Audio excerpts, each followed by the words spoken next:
pleasant morning, ladies and gentlemen of the Malacanang Press Corps. Welcome to our press briefing today. To start, we have, of course, Presidential Spokesperson Ernesto Abella. Welcome back, sir. Hello. Good morning. It's a very exciting time to be back with you guys. I'd like to welcome back also those who came from China and all those who will be leaving for Japan. Who's leaving for Japan from the press corps? They left already. All right. This morning is going to be a very substantial time. We've invited two of the cabinet secretaries who are deeply, deeply involved in the disaster relief and also in building up of, in the building up especially of certain sectors. We'd like to begin first with Secretary Judy Taguiwalo. Today's resource person is who prior to her appointment as a member of President Duterte's cabinet is a retired professor of the Department of Women and Development Studies of Social Work and Community Development in UP Diliman. The Alliance of Concerned Teachers named Sec Judy a makabayang guro, indeed a well-deserved recognition as she spent her professional life in the sacred halls of her alma mater where she graduated cum laude. She was also a political prisoner during the martial law period and spent over 3 years in various Philippine prisons for resisting the Marcos dictatorship. Ladies and gentlemen of the Malacanang Press Corps, let us all give a warm welcome to the DSWG Secretary, Ms. Judy Taguiwalo. Ma'am. Okay. Thank you. Magandang umaga sa ating lahat. I'm honored to be here for the first time to have this dialogue with the members of the Malacanang Press. Magandang umaga sa ating lahat. Kararating lang namin kagabi, ano? So kung sa usapin ho ng Lawin, the department has been on red alert together with the other members of the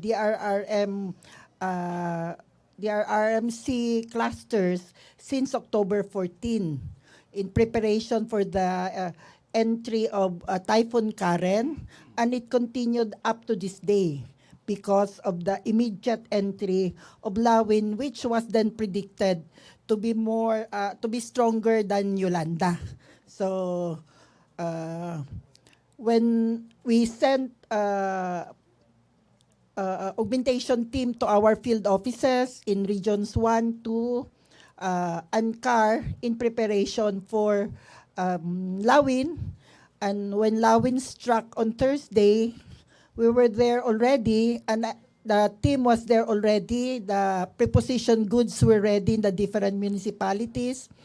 I went with OCD Director Rick Halad on Friday for the aerial inspection of the damage done by Typhoon Lawin, and I stayed on behind to go around to really see what's happening on the ground and to find out what are the needs of the communities and people affected in Region 1.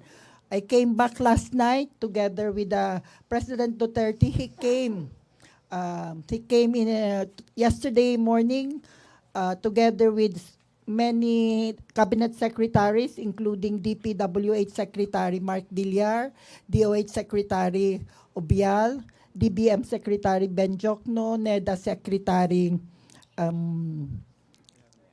Sir Pernia, D&D Secretary Delphine Lorenzana, and Secretary Manny Piñol of Agriculture was there ahead. Saturday already he was in Region 1, went to Kalinga, and then joined us in Region 2. So the President listened to the reports of the OCD, talked to the different local government units, the provincial governor and of Cagayan, the city mayor of Tugigaraw, then had a dialogue with the people, no? And I'm always happy that he takes the time not only to speak to government officials, but to actually meet with the people. And when we talk of the people, we're talking with the working people. So he also initiated the ceremonial distribution of emergency shelter assistance, which is one of the things that the department has initiated. Instead of waiting for 1 month to complete the validation, we already came out with a memorandum asking our field offices to distribute within the first 2 or 3 weeks, an initial amount of 5,000 pesos per individual, per household whose houses were damaged. Again, the criteria would be for the poorest of the poor households, those members of the 4Ps, those who are in our listahanan, and those who are considered poor, even if they are not members of the listahanan or 4Ps. We are doing this in coordination with local government officials. In Isabela, the president also meet with the provincial governor, the vice governor, the mayor of Ilagan, and Congressman Rodrigo Albano, and Secretary Abella joined us because Secretary Abella is from Ilagan. Again, he had a dialogue with the people there and distributed the initial amount of 5,000 to several beneficiaries of the DSWD emergency shelter assistance. Secretary Piñol will report on the assistance given by the Department of Agriculture, which was also distributed by the President yesterday, not only in Cagayan, Isabela, but also in Lawag. So I think initially that is we are still continuing with our relief programs. There are still many areas, isolated areas that have to be reached. We are now particularly concerned with the Kalinga Apayao areas. So, and then Central Luzon, because the floods have started to come in Central Luzon. We have projected that after going through Northern Luzon, then the waters would come down to Central Luzon, which has always acted as the catch basin for water coming from the north. So our field office is also on alert there since October 14. Two, we are preparing a more intensive assessment and validation so that the emergency shelter assistance can be done immediately. Tomorrow, our teams will be coming back. We're going to have a debriefing meeting, assessing our initiatives, and then coming out with plans for intensifying our interventions and assistance, including, if necessary, providing personnel support to those regions from other regions of the department. So, the initial report we got this morning in terms of the magnitude of affected families as of October 24, 4 a.m., it's Cordillera, which has the most number of affected families. 66,875, or a total of 304,796, followed by Region 2, which has 59,319 affected families, and a total of 283,953 individuals. Region 1 has 52,655 families, 264,778. Region 3 has 32,498 families. Slow down. Sorry. I thought you...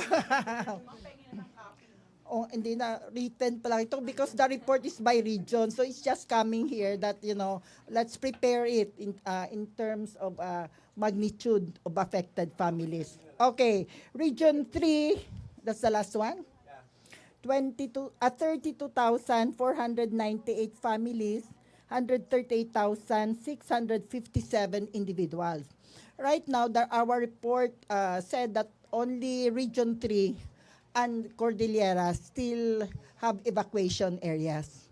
In many areas, in Tugigaraw, for example, yesterday, the evacuation areas were already emptied. So, other... All right. The floor is now open for questions. We have Rose Centenario of Hato first.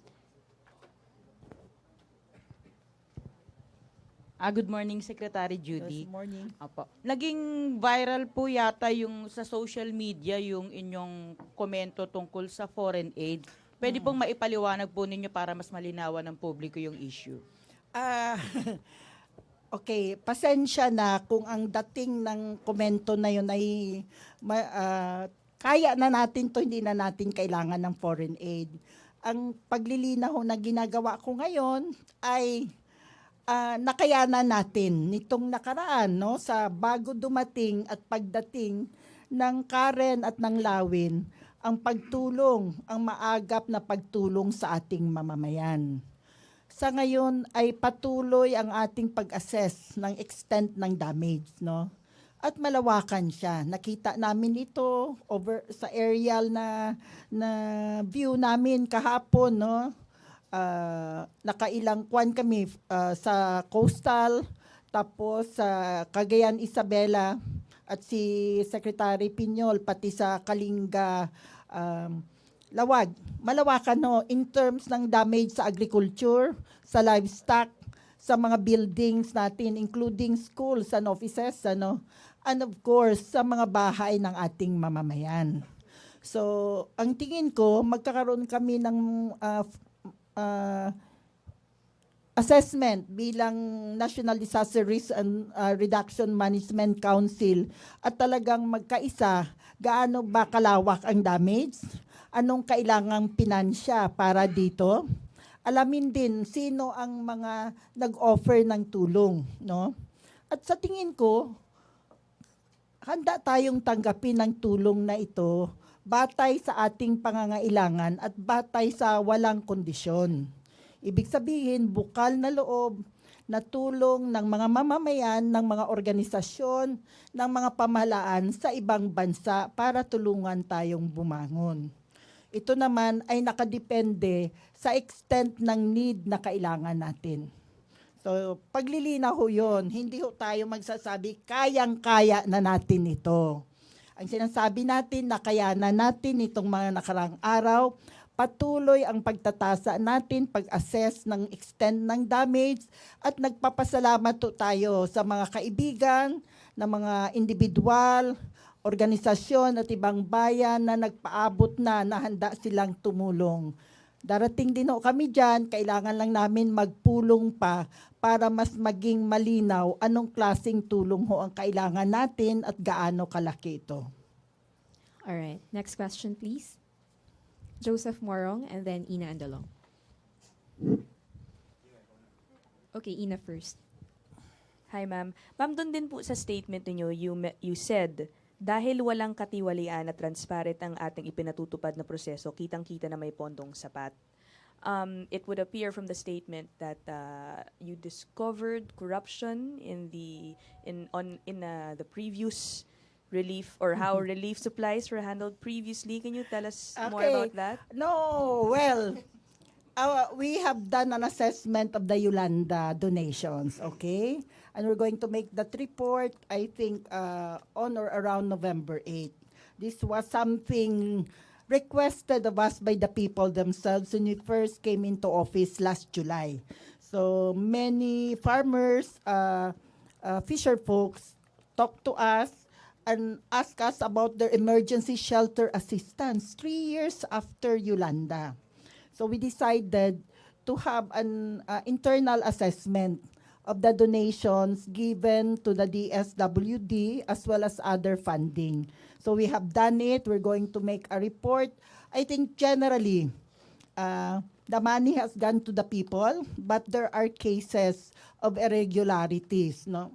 Non-compliance or non-implementation. But this is a minority. Even then, even if it involves only one municipality, for example, that is unacceptable because this is money given to our people.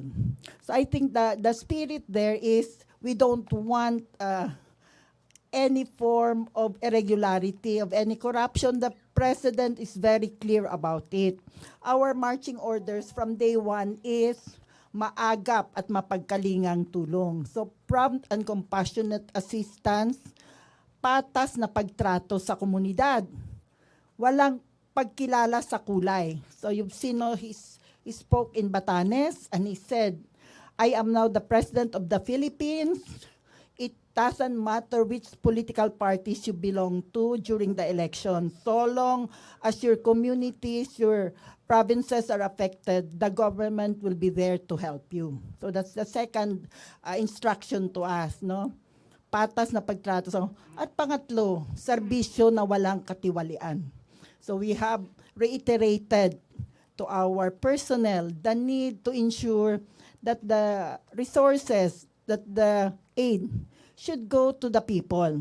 We work with local government units and they know the President's position regarding this. Patas na pagtrato.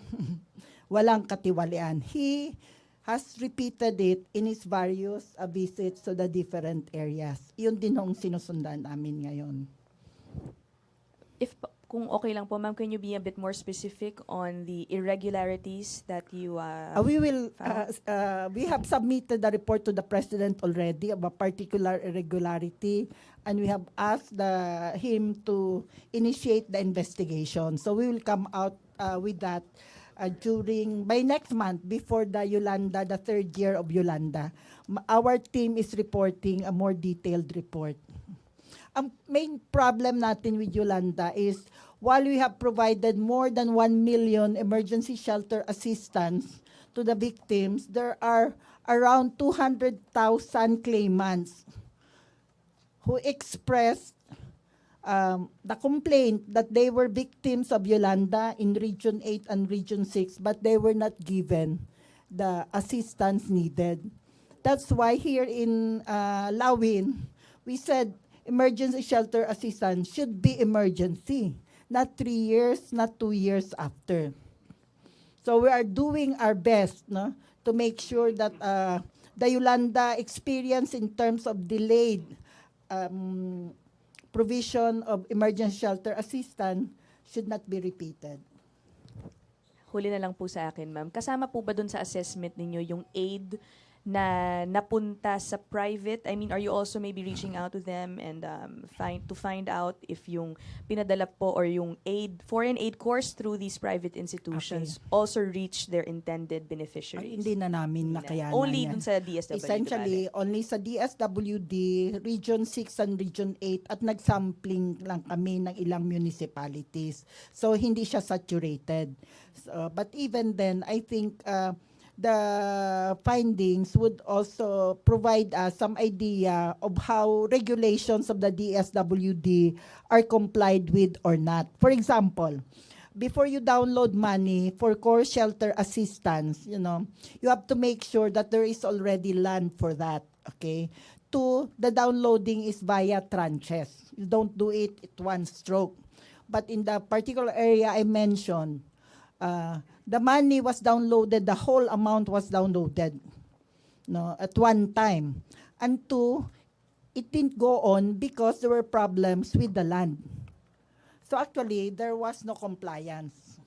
Anyway, those are the kinds of things we're looking at.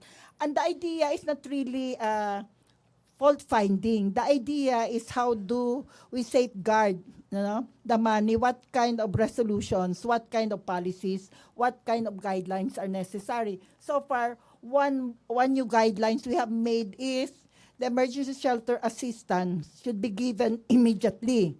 But we need to protect it, We need to ensure that those who are included are the ones qualified. Otherwise, we'll have problems of inclusion, exclusion.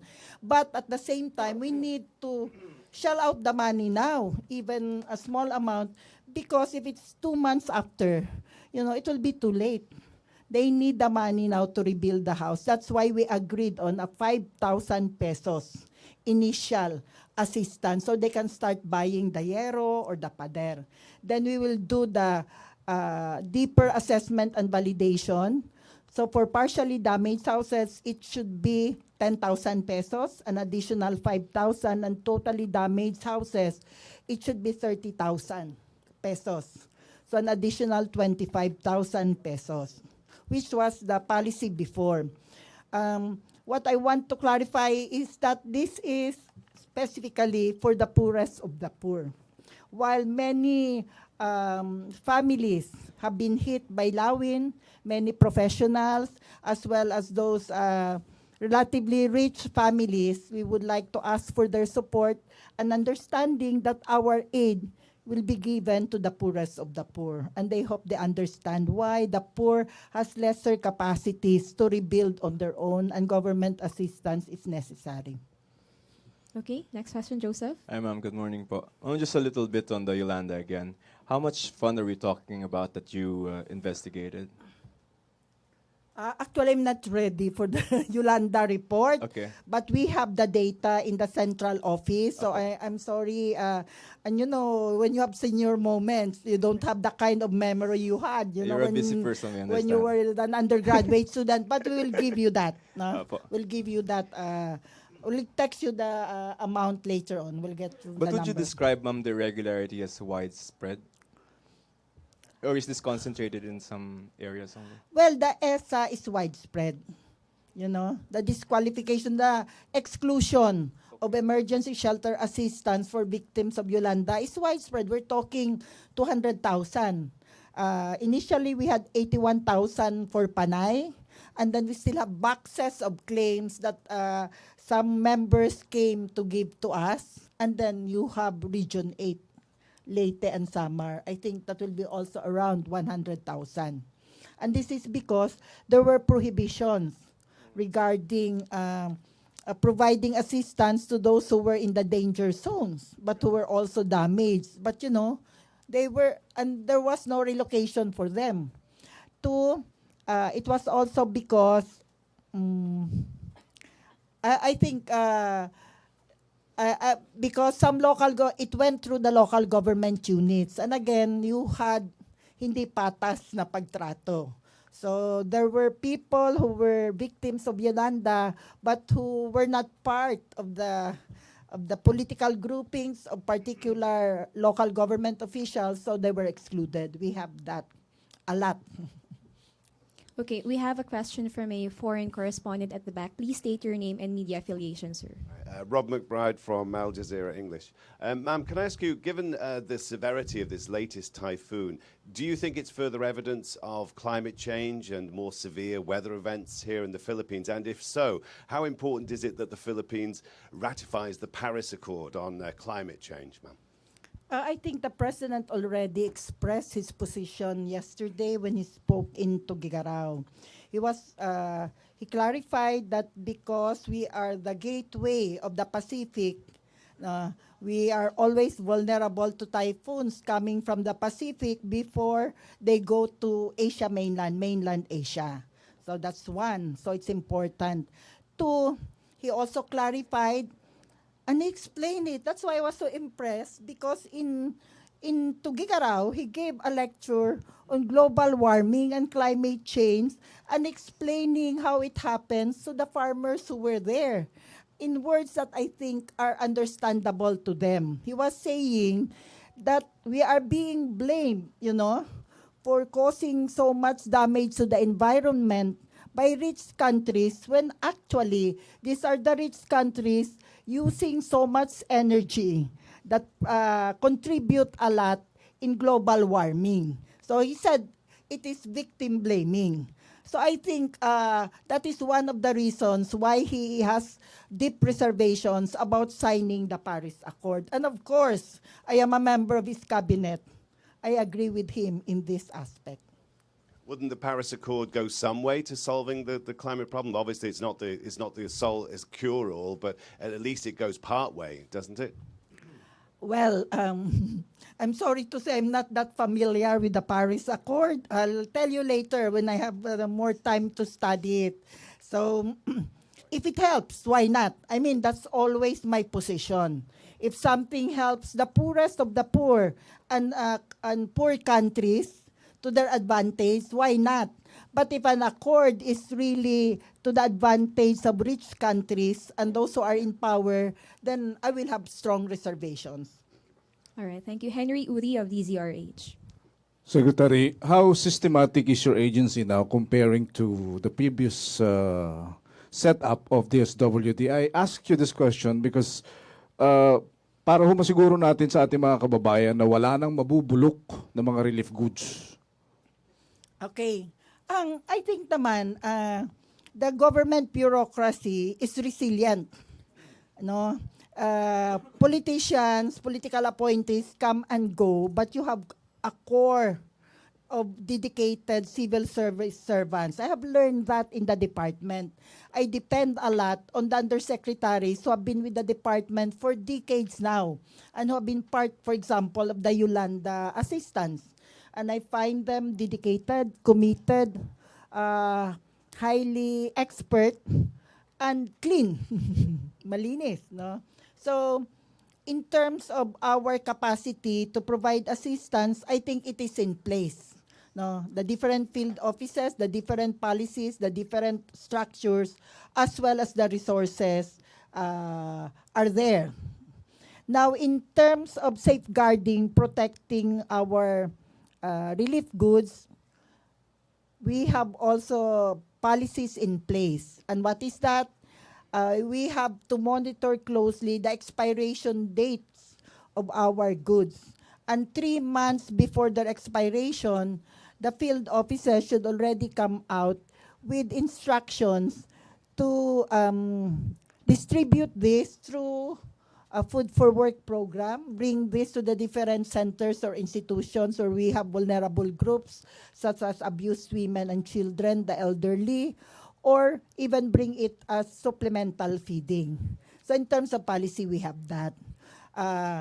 In terms of actual practice, so you must have heard last June we had expired goods in Dumaguete, which were buried only on September 2.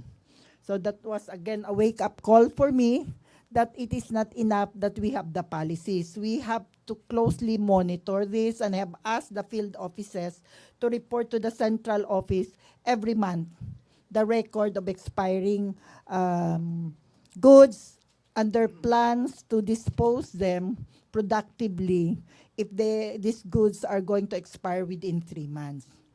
Again, these are good policies, but you can't always say it will work out well.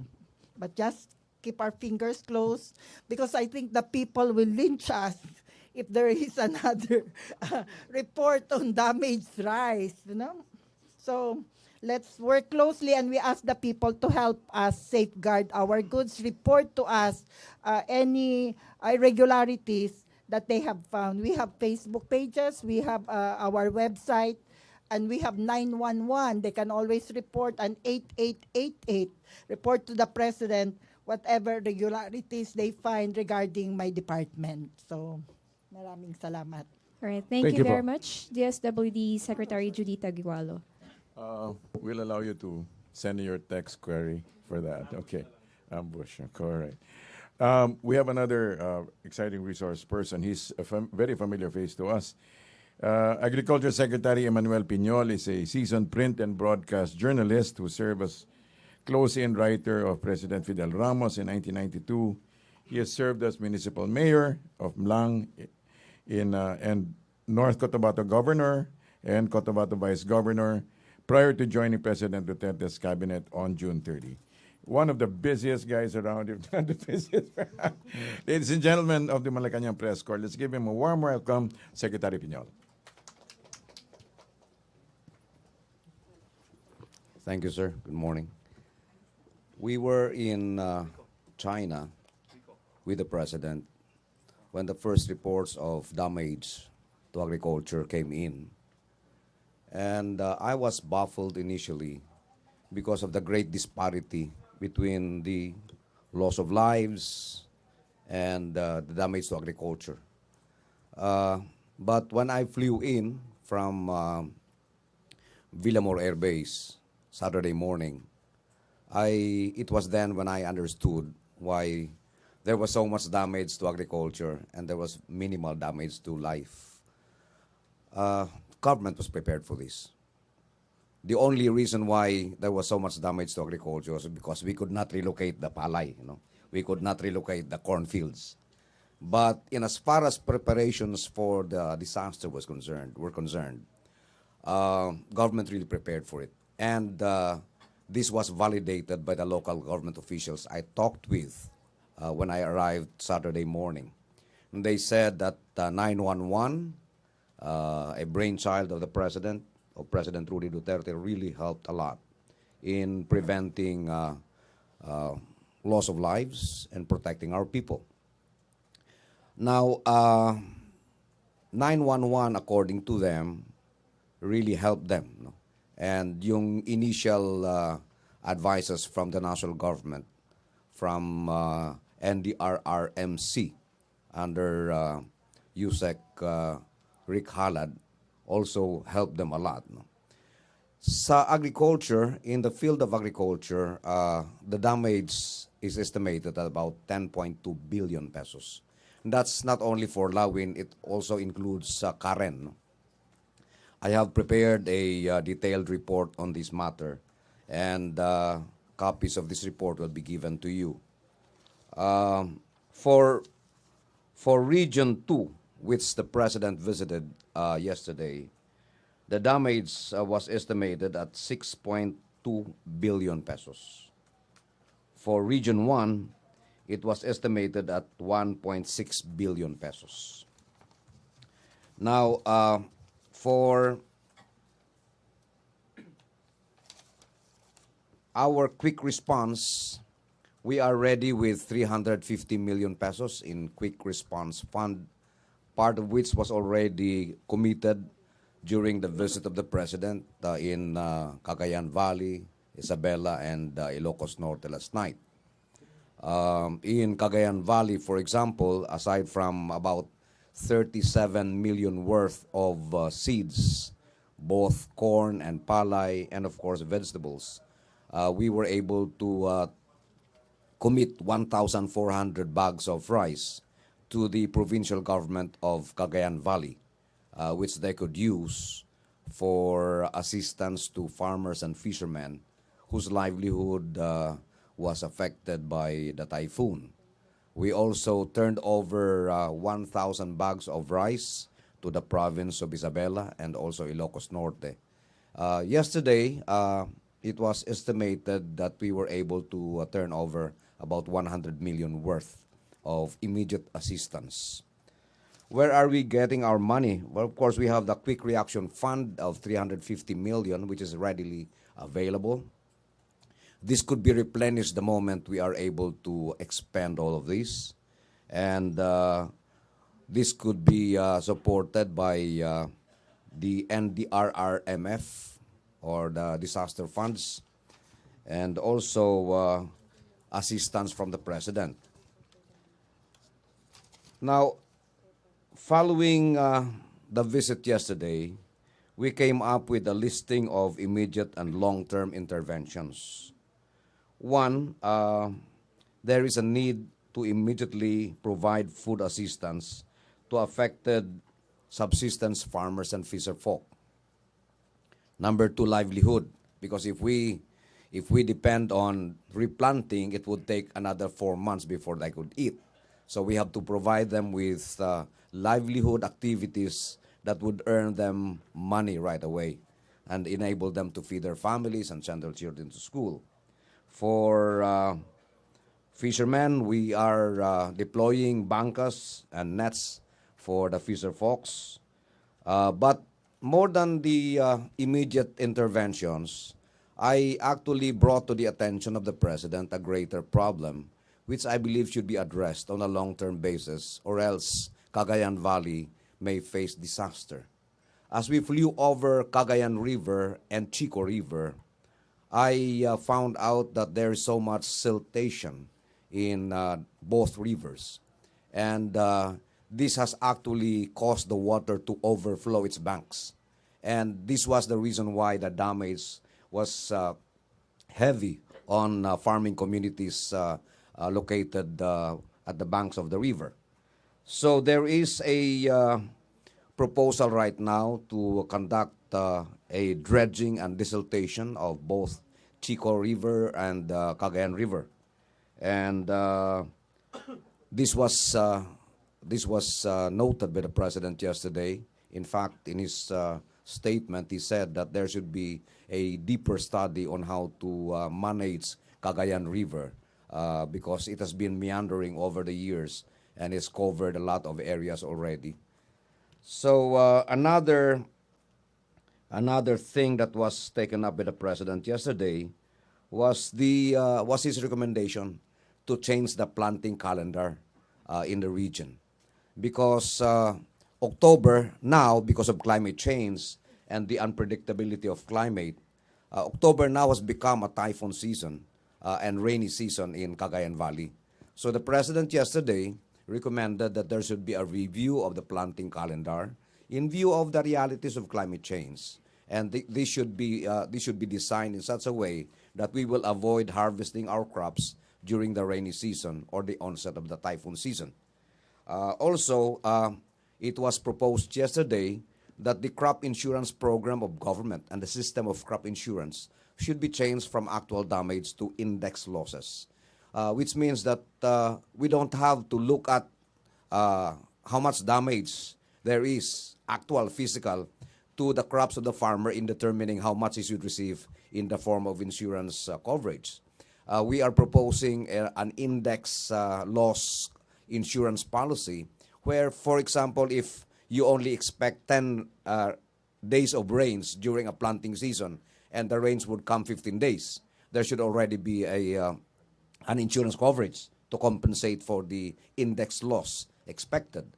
If there is an estimated 2 weeks of sunny days during the planting season and it extends to 3 weeks, then there should already be a corresponding computation of damage to the crops of the farmer. So these are the basic things that were discussed by the president yesterday in his visit to Cagayan. But you know, I think what is remarkable is the way government responded to this calamity. The reason why there is minimal loss of lives in this, mind you, this typhoon is just as intense as Yolanda. This was in the same scale of Yolanda. I saw the treetops; they were trimmed like somebody trimmed the trees. I flew over Kalinga, Apayao, and I saw banana stalks twisted like ropes. We flew over mountains, and even the hardwoods, the mountain trees, were fallen by the strength of the wind of this typhoon. And I think I would like to emphasize once again that the reason why there is minimal damage to life and of course kaunti na sugatan is because government was prepared for this calamity, learning lessons from the tragedy of Yolanda. I'm now ready for your questions. Okay, first question from Ms. Weng de la Fuente of Net 25. Good afternoon, sir. Yesterday, the President also mentioned about the revival of Masagana 99 and Yamang Dagat program of former President Ferdinand Marcos. And he instructed, based on news reports, he instructed you to review and how do you intend to go about it po? Ma'am, actually, the statement was not the revival of Masagana 99. Because Masagana 99, for your information, was a program, a rice sufficiency program started by former President Marcos 40 years ago.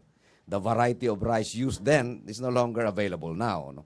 I think what the President referred to was the concept of really focusing on self-sufficiency in both our fisheries and our rice production. And this, again, I link to the unpredictability of the climate in view of climate change. This is now actually the battle cry that we have in the Department of Agriculture. We really have to make adjustments. No? In fact, in one presentation I made in the Agriculture Ministers Conference in Peru, my presentation was subtitled Adapt, Adjust, or Die. No? Because climate change is a reality. It affects agriculture, and we really have to make adjustments. So the focus actually, what the President intended to emphasize yesterday was focus on programs similar to Masagana 99, where government really concentrated on rice self-sufficiency and really devoted its efforts and funds to that program. In the same manner, Biyayang Dagat was also another outstanding program which could be replicated in current scenarios. No? So ito po yung hindi niya sinabing i-revive yung Masagana 99 because even if we like to, we cannot do it anymore. No? Because iba nga yung variety ng palay na ginamit nung araw. Iba din yung reality nung araw. 99, tumatama na po tayo ngayon ng 12-15 metric tons per hectare with proper support from government. The previous administration tried to have a rice self-sufficiency, but they failed. So under this administration, You don't achieve rice sufficiency by simply talking about it and praying for it. You have to work for it. you're working on it now, sir. Well, how can you expect rice sufficiency when you do not expand your irrigated areas? How can you expect rice sufficiency when you do not support your farmers with good seeds, fertilizer, and sufficient irrigation water? I mean, that explains my statement. You don't just wish for it.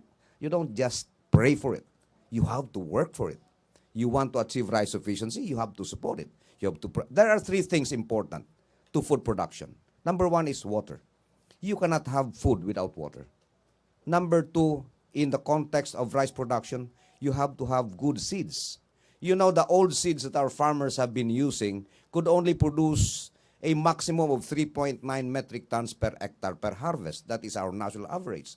But the hybrids now that some of our outstanding farmers are using could produce 12, 14, 15, 16 metric tons per hectare per harvest. That's a difference of 8 tons compared to 3.9. So you have to provide them with water, you have to provide them with good seeds, and you have to provide them fertilizers. If you just wish for this, it's not going to come your way. You have to provide these interventions to the farmers for you to realize rice sufficiency. And that is what we are doing right now. Okay, next question from Karen Lema of Reuters. Please use the microphone. Thank you. Secretary, is the damage to palay significant enough that the government might consider additional rice imports? Thank you. As of the moment, I don't think so. Cagayan Valley actually is one of our major rice production areas. But the good thing is that some of our farmers were able to harvest their palay ahead of the typhoon. And that's the reason why I agree with the President when he said that there should be a review of the planting calendar. We should adjust our planting season so that it would not come during the rainy season and typhoon season. Next question. Any more questions? None? All right. Thank you. Okay. Yes. Follow up. Sir, just a quick one, since this is also probably your area. Are you privy to the meeting that the President had with some of Chinese officials? Because he said yesterday that he expressed optimism that our Filipino fishermen might be able to come back to Scarborough Shoal in the next few days. I was wondering if you had any other information beyond that. I was actually with the President during the bilateral talks. I was a seat away from him. But maybe they discussed that in the one-on-one conversation. It was not discussed during the bilaterals. But I heard very clearly during the bilateral talks that President Xi Jinping of China emphasized the willingness of the Chinese government to support the Philippine government in its efforts to produce more food for the people. In fact, he mentioned repeatedly agriculture. And I was very, very happy about it because earlier on, when we were in Basilan on October 10 of this year, I mentioned to the President that for Philippine agriculture and fisheries to be able to really address poverty in the countryside, we must once and for all fast-track the establishment of the foundations of good agriculture and fisheries. What do I mean about this? Look, right now, the Food and Agriculture Organization is telling us that 40% of the total fish catch of the country is lost to spoilage because we don't have cold storage, we don't have ice-making facilities, and we don't have fish landing. 16% of our harvest is lost because of post-harvest losses. So I told the President, Mr. President, I said, if you would allow me to, I'd like to make exploratory talks with Chinese funding institutions to possibly finance the completion of all farm-to-market roads in the country during your term, the completion of the construction of fish landing, cold storage, and ice-making facilities over the next 5 years, and the establishment of post-harvest facilities and the procurement of machineries for agriculture over the next 5 years. because I don't know what the next president's mindset would be in as far as agriculture is concerned. In as far as President Rudy Duterte is concerned, I admire the depth of his understanding of agriculture. In fact, he's one of the very few leaders of this country who campaigned on the battle cry, available and affordable food for the Filipino. So I said, let's do it once and for all, Mr. President, because the longer we prolong the implementation of these projects, the longer we prolong the agony of our farmers and fisher folks. Okay, next question from Giovanni Nilias of Philstar. Yes, sir. When we talk of reviving or using Masagana 99 and the Biyayang Dagat as a model for our food sufficiency program, sir, what mechanisms are we going to use, and then what would be our target time to achieve this rice sufficiency in the country? Actually, Masagana 99 was anchored on the introduction of a variety of rice, which was producing more than the ordinary rice at that time. And that was the reason why they were targeting 99, no? Parang yun ang target nila. It also involved focus, no? Irrigation and fertilization. This was the focus of Masagana 99. The way I understood the president's statement yesterday was that ang sinasabi niya, let's focus once more, no? Let's focus once more. Kasi ang DA through the years actually strayed from its original mandate of really focusing on food production. It was involved in a lot of inconsequential and non-essential activities that did not really contribute directly to food production. And I think what the president meant when he said that let's take a second look at Masagana 99 and Biyayang Dagat was that he wanted DA to really focus on the two main things that the Filipino families would need on his table, rice and fish, or bayan for that matter. Okay, last two questions. Ted Tuvera of Tribune, and then Rose Centenario of Hataw. Good afternoon, Secretary.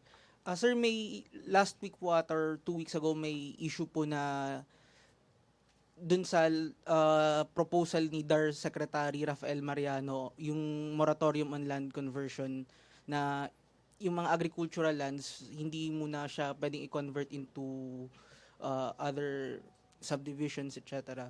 Sir, meron pong yun nga po parang pagtatalo sa pagitan ng mga economic advisors ni Presidente at nung assertion nga po ni Secretary Mariano. Sir, ano po take natin dito, sir? You know, there is no controversy there because I think the law is very clear. You cannot convert agricultural land to housing subdivisions.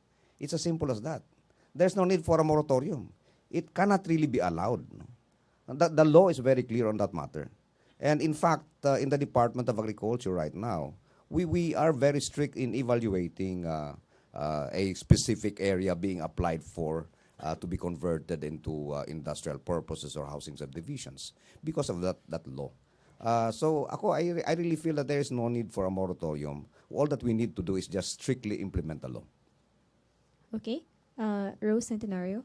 Ay, good afternoon, sir. Sir, gaano po katotoo yung ulat na may plano po ang administrasyon na buwagin yung National Food Authority? Well, all of these things actually are discussed during our meetings. Hindi naman siguro bubuwagin. It's not really dismantling the NFA. What I heard from Secretary Leonzo Evasco Jr. was that they were trying to take a second look at NFA and maybe make it just a regulatory agency rather than a procurement agency. Because right now, we have to admit it, that the NFA actually could not really function as a price stabilization agency. You know, the NFA was initially created to buy a certain portion of the produce of the farmers in the hope that by doing that, it would be able to stabilize the price. No? Look, palay, for example, while the private traders are buying palay for 12, 13, 14, 15 pesos, the NFA is buying it at 17.50 per kilo, dried, 14% moisture content.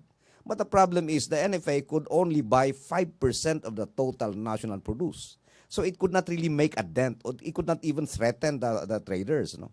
The capacity of NFA to stabilize the price is limited by its lack of funds. So right now, the thinking of some of the minds in the cabinet of the president is, let's face this reality. NFA could not function as a price stabilization agency. We might as well just make it a regulatory agency. NFA has been suffered losses in the amount of about 170 billion pesos. That's a lot of money. That's a lot of money, and the only way for NFA to survive maybe is to write off that debt. No? Yun yung kaya napag-usapan yung NFA, but hindi abolish, kundi just maybe reformat NFA into a more functional agency. So, makakaasa po yung mga mahihirap na magkakaroon pa rin ng bigas sa merkado na katulad ng NFA rice price. Kasi po yun yung inaasahan ng mahihirap na yung kayang bigas na kaya nilang bilhin. You know, Rose, the problem with the Philippine grains industry right now is that it is under the clutches of the traders. It is the trader who controls the buying price of the palay. It is the trader who controls and dictates the selling price of rice in the market. You know, we made a computation. If only we could directly sell the rice from the farmer to the end user under a concept which we now call communal farming, rice farming system, where we will sell directly to corporate buyers like San Miguel Corporation, or in fact, the DSWD, yung kanilang 4-piece program. The farmer could actually receive as much as 17.50 per kilo of palay, and the government could sell it, or the cooperative or the farmers association could sell it for as low as 32 to 35 pesos per kilo. Kung walang intervention ng mga middlemen sa traders. That's how big the bite of the traders and the middlemen is to the income of the farmers and the buying price of the end users. So if we could actually just make this intervention, and we're starting this actually, the president has already given his go signal for the implementation of the corporate rice farming, where we organize our rice farmers into cooperatives and associations. Land Bank will finance them for their good seeds, fertilizers, and then we will link them directly to the corporate buyers. In fact, next week, when I come back from a trip abroad, we will already meet with the captains of industries, because there are corporations now who would like to exercise their corporate social responsibility, the CSR. And they're saying that San Miguel, for example, San Miguel Corporation, I talked to Mr. Ramon Ang, and he said, we would like to buy directly from the farmers para mawala na yung traders, yung supply nila sa mga empleyado nila. And so we're encouraging other corporations to do the same thing. Again, let me bring you back to the thing that President Marcos did. This was done by Marcos during his time, when he ordered corporations to plant rice for their employees. And this is the same concept, actually.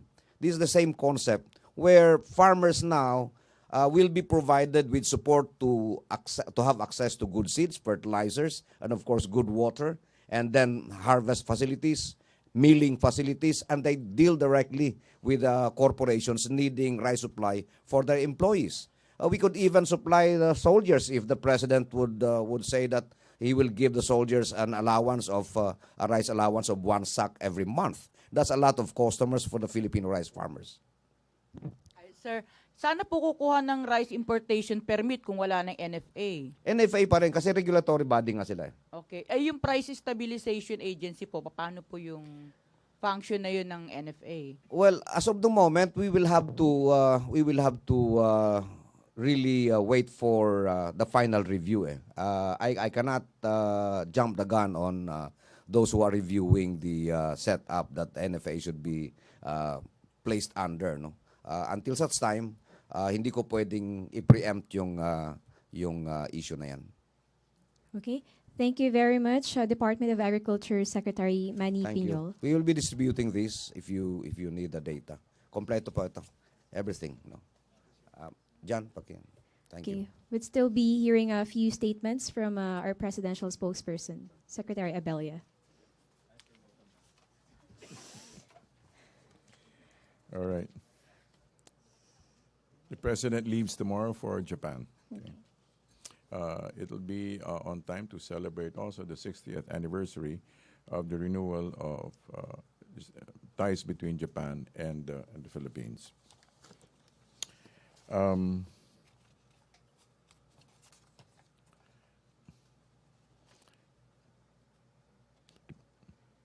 President Duterte will be discussing security, economic, and defense issues with the Prime Minister during the three-day trip that is seen to continue the Philippines' efforts to bolster strategic partnerships with its Asian neighbors. President Duterte also plans to observe the Japanese shipbuilding process as maritime cooperation continues to prosper, said PCO ASEC Maribanaag in a press briefing. There will be at least 9 more vessels, apparently, that are about to be released. Also, BPO groups are trying to seek an audience with the president. We have not yet any formal word about the appointment, but basically it is to to formally reach out to the office of president to and directly discuss the industry situation from the government. But basically, we'd just like to say that this, again, to reassure the industries that the separation is not severance of relationship, of economic ties. Regarding also a senior State Department official being in town, and they're trying to seek clarification from the Philippines about the separation remark. When they say it's not clear to us exactly what that means, we'd just like to clarify that it mainly refers now to the exercises. There are about 25 more small exercises and 3 major exercises, but the treaties remain in place. The treaties remain in place. I'd like to open now to a few questions. Okay, Maricel Halili of TV5.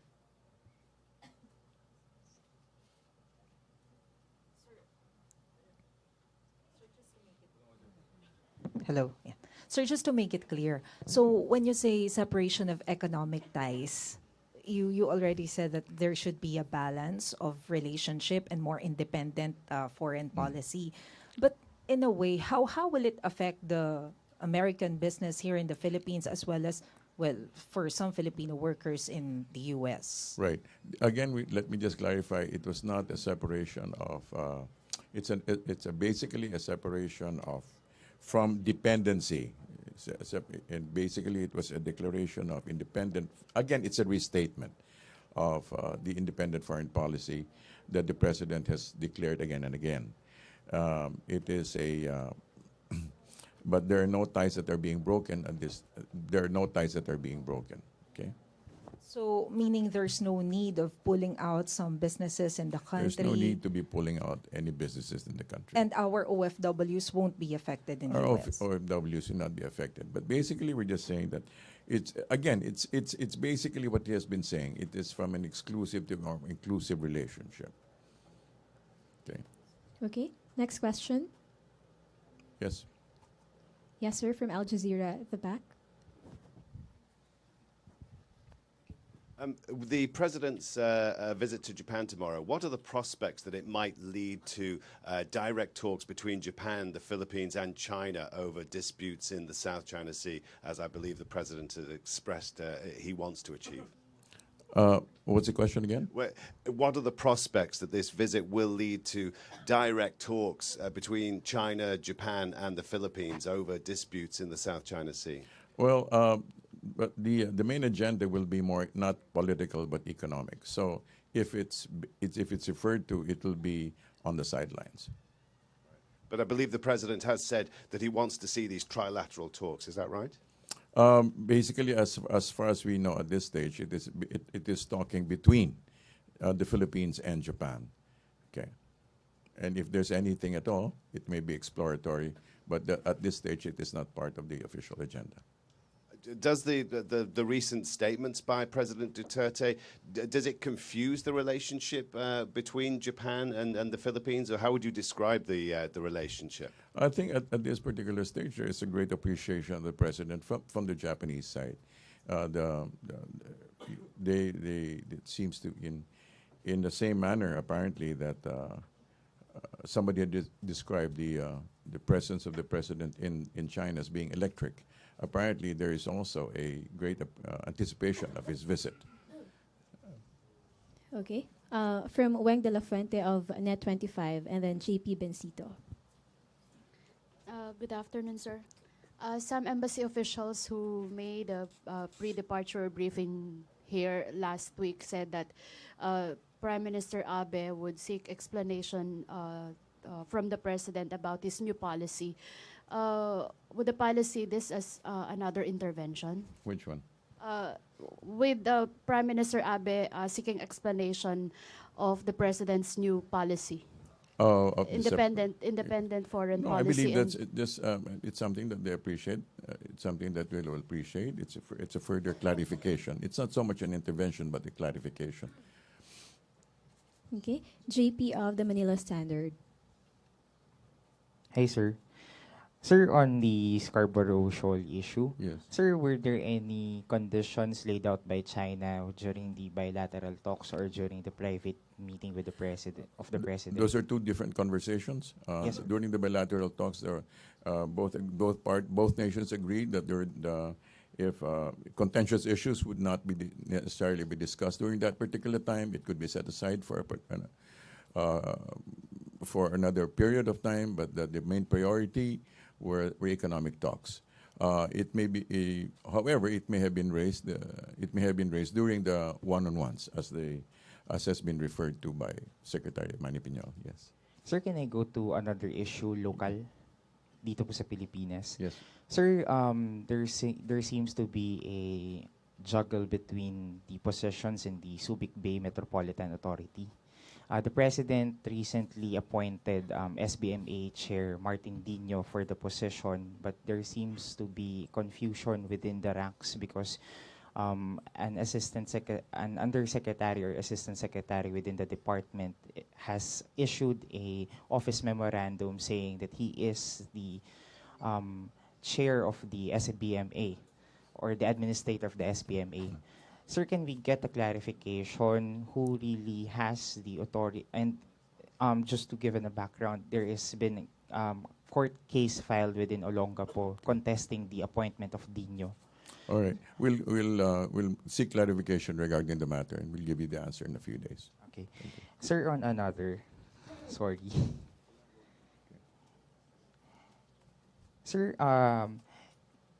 we'd just like to confirm, one of the agreements that were signed in China was a road segment for the NAIA between the BCDA and a Chinese company. It's the China Road and Bridge Corporation. Sir, but during the Senate hearing, sir, the Department of Transportation told Senator Recto that there is no contractor that has already been approved for the project.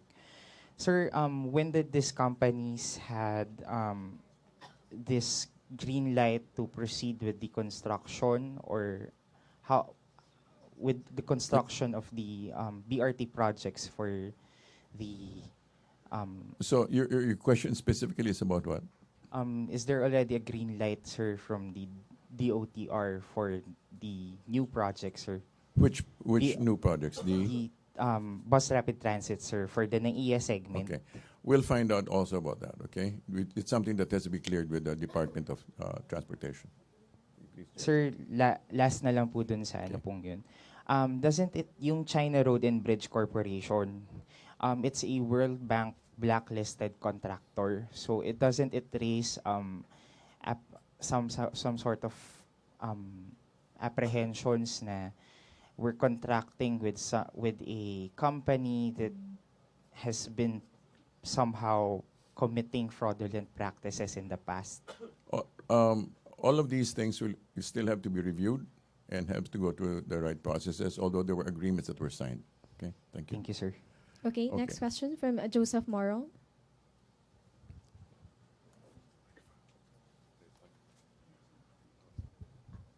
Sir, konti lang sa BPO.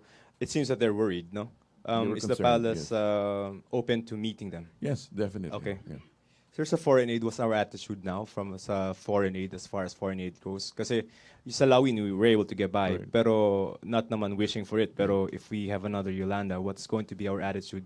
Well, as Secretary Judy Tagiwala said earlier, that just as long as we're open to, naturally, we're open to help, to aid from outside, just as long as there are no strings attached. That's the way they put it.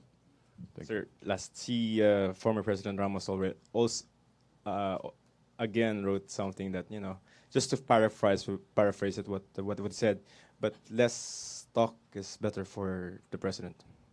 That is the former president's opinion, and of course he's very free. We consider him a senior statesman. We listen to him. However, we continue to forge ahead. Thank you. Okay, Karen of Reuters, and then Henry of, Karen. That's two. Yes. Sir, under the previous government, Manila and Tokyo began talks on a possible visiting forces agreement that will allow Japan to make use of Philippine military bases to refuel ships and planes. Will this go ahead under the Duterte administration? I'm sure it will be subject to review. It will be subject to review. And how will Manila pursue? Or will Manila pursue deeper security ties with Japan? They will go through all they'll go through all the parts of the relationship between the two nations.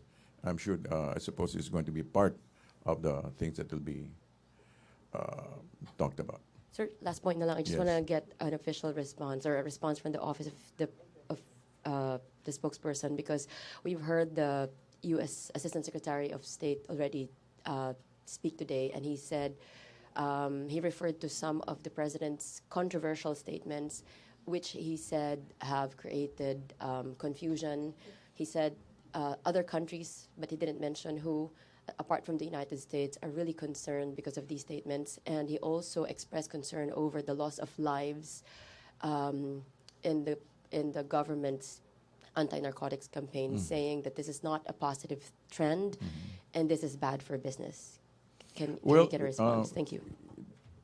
It's not a new line. It's something that the U.S. and the Western alignment have referred to again and again.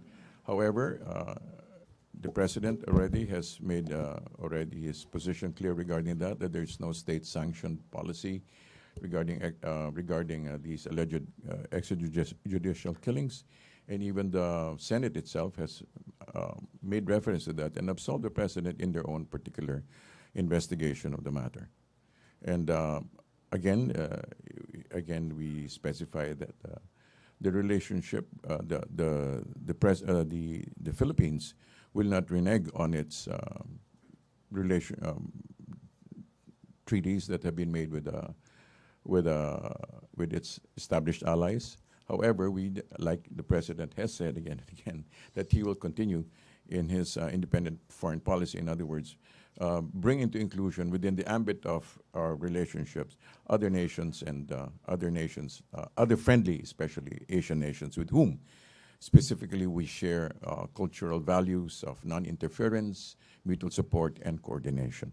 It's a point that the president particularly refers to, that we particularly value relationships along these lines: non-interference, mutual support, and cooperation. See, yes. Yung EO daw po sa Bangsamoro Transition Commission and EO and the expanded powers of the OPAP na sign na. We'll also check on that and we'll get it back to you. Thank you. Thank you very much. Okay, thank you very much, Presidential Spokesperson Secretary Ernesto Abella, and to our guests earlier, Agriculture Secretary Manny Piñol and DSWD Secretary Judith Tagiwalo. Thank you also, friends from the local and foreign media. Back to the main studio of PTV4 and Radyo ng Bayan.